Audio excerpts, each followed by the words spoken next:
Hey guys, and welcome to Dainty Bite. Today's the day to show you the best way to make sesame bread. And honestly, this bread turned out so good. I'm gonna share two recipes with you. The Palestinian style bread, the Jerusalem bread, and the Simit. Let me show you how to make them and let's get started. Watch the video till the end and let me know which kind you prefer in the comments box below. I love to hear from you. I'll be making the Jerusalem sesame bread first. We're gonna start with measuring the flour, 525 grams or 4 cups of bread flour. Make sure it's bread flour. You want a stretchy, nice bread, you're gonna want to use bread flour. In a separate cup, I'm gonna add 1.5 cups of warm water. Make sure it's warm. To that I add 1 tablespoon of sugar, 1 tablespoon of instant yeast. And as you can see, instant yeast is very fine and you can actually add it to the dough right away. But just to make sure, I'm gonna add it to the water and to the sugar and I'm gonna mix and let it bloom. In 5 minutes, it's gonna start blooming and it's gonna look something like this. At this point, I'm gonna add 1 tablespoon of extra virgin olive oil. I mix. The last thing I wanna do is add 1 teaspoon of salt to my flour and I'm gonna start mixing. I'm gonna use my electric mixer for this. I'm gonna need it for 5 to 8 minutes. You can absolutely do it by hand, but it's gonna take much more effort. I used 1.5 cups and you can use a little less or more depending on the room temperature. And you don't want the dough to be too tough. It's gonna be a little sticky, just a teeny touch sticky at the end.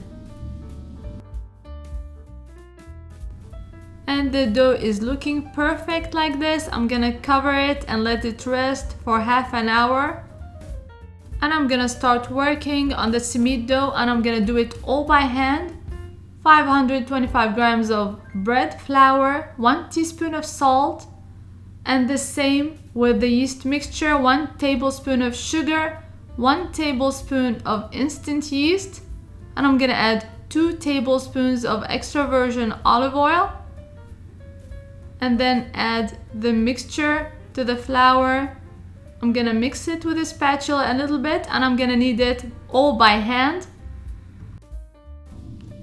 This dough should be a little tougher. I'm gonna knead it all by hand until it's very smooth. It took about 10 minutes, but it's worth it.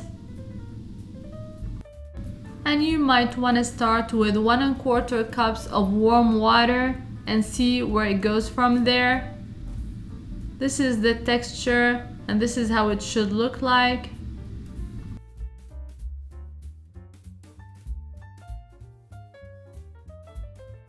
Cover and let it rest for half an hour or until it doubles in size. And now I'm gonna work on the first dough, the Jerusalem sesame dough. And as you can see, it's a touch sticky. You can add just a touch of flour and you can work with it beautifully. We're gonna stretch it, cut it into 4 pieces.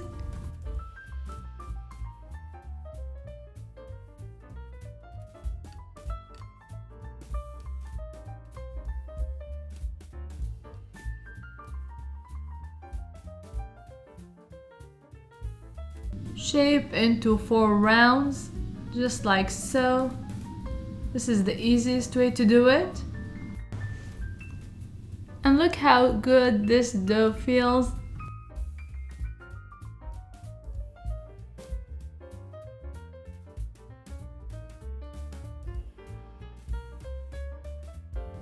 I let them rest for 5 minutes and then I'm gonna use a rolling pin. I'm gonna roll it just the way you see here.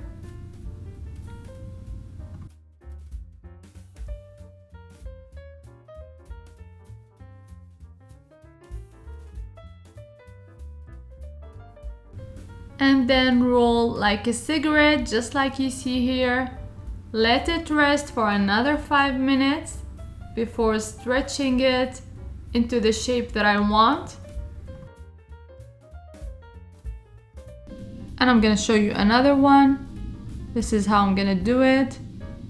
Roll it and set it aside.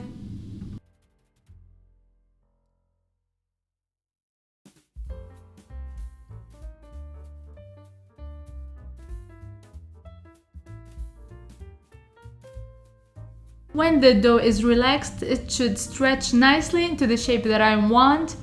And I'm gonna shape it into this traditional elongated shape. And I'm gonna prepare the egg wash.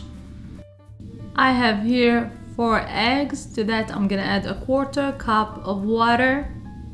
And I'm gonna mix very well. And that's actually my dipping station. On the other side, I have toasted sesame, about 3 cups. You're gonna need a lot for this recipe.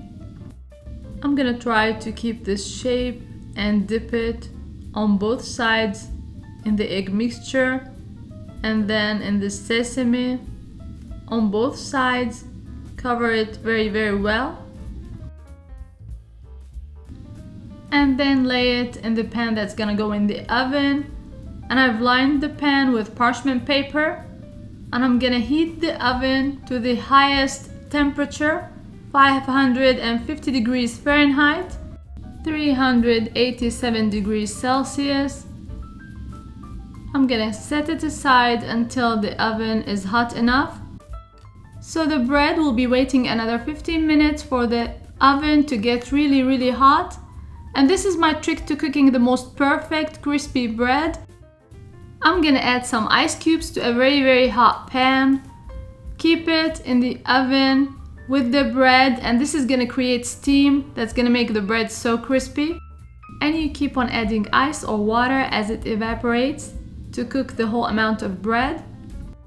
First tray is out of the oven and it smells and it looks amazing, so crispy.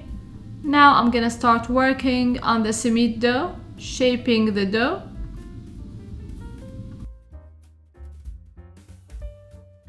I cut into 6 equal parts.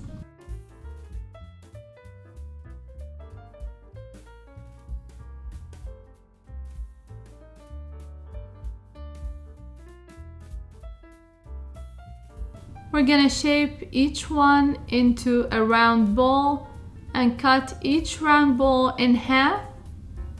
Roll it just the way you see here, and then I'm gonna roll it like a cigarette. And you don't want to let them rest too much. By the time you finish the whole amount and roll it, you're ready to work on the next step that you're gonna see right now. But first I'm gonna prep this molasses. I have some pomegranate molasses and some water that I'm gonna mix together until very much well combined. And I'm gonna set it aside to dip the Simit in.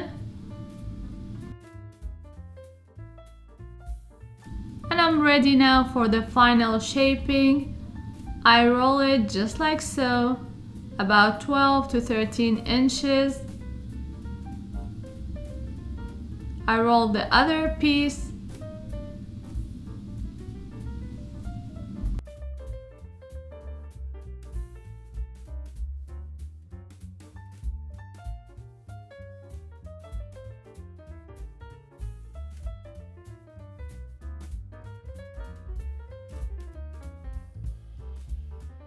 Attach together just like so and make a nice circle.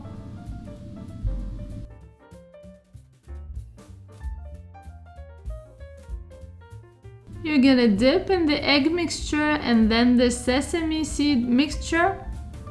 And I'm gonna show you how to make another one. And this one, instead of dipping it in the egg mixture, I'm gonna dip it in the molasses that I made earlier. It's gonna give it such a great flavor.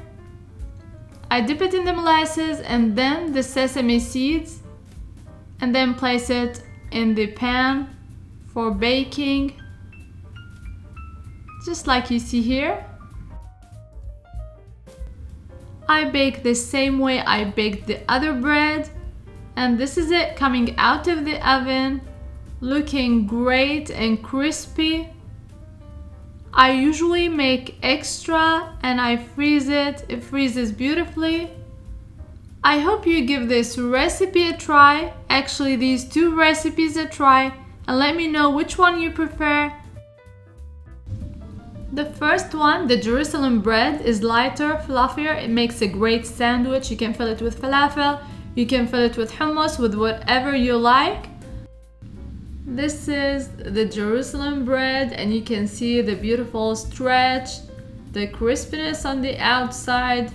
It's an amazing bread, and it turned out so good. And this is the Simit. It looks amazing as well, and it tastes even better, especially with the pomegranate molasses that I glazed on top of the bread. I hope you give this recipe a try, and until next time, bon appétit!